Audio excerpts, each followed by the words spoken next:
videos are kind of fuzzy.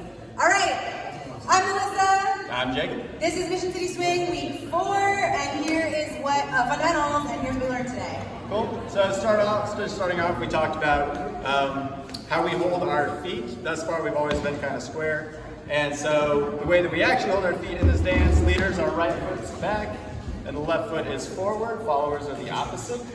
And so here, and we talked about how when we do that final triple step, that's also called an anchor step. We're kind of anchoring away from our partners, and so that's where our weight ends up kind of back with a slight, over that back foot, with a slight bias, like a little bit more towards the heel.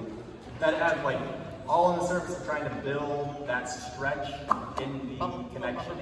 So we're kind of anchoring away slightly. Otherwise, for review, We went through that, yeah. we went through all of that, cool.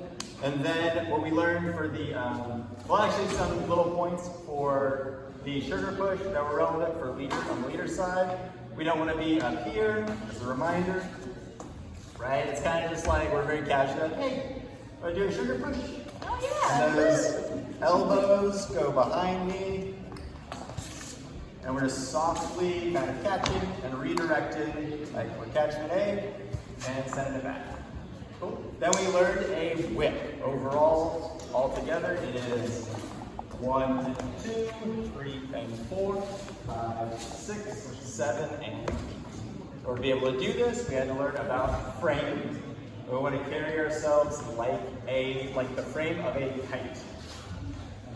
Yeah, like we have our one bar up here, kind of holding our arms, our oranges in place, keeping our chest and our shoulders nice and back and relaxed. And then we have this bar that's the rest of our bodies. And so when this bar moves, it impacts this bar. We talked about how just like a kite or a tent, that we move with it. This isn't like rigid, we're not robots. We have to move gracefully. We have to also be aware of the impact that this bar has on this bar and vice versa. So for the whip, for followers, when our hand is moved because our leader gives that opening, that bar moves this bar, and that rotates us. Cool. So that's how we get that feeling of where it's like one, whoop, hands going out that way. That's what creates that turn. That's one of the funkier parts of the whole movement.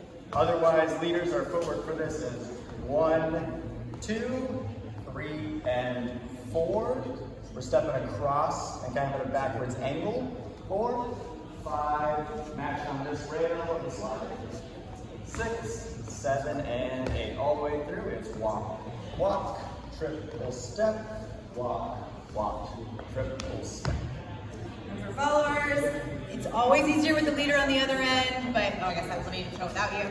But so just so we have it, our footwork is walk, walk, triple step. And even though my foot is forward, my weight is still back because I need to wait till 5 to get that rotation from my leader, and I'm going to pivot on that foot for 5, 6, 7, and 8. So with the leader, it looks like this. Walk, walk, triple step, 5, 6, 7, and 8.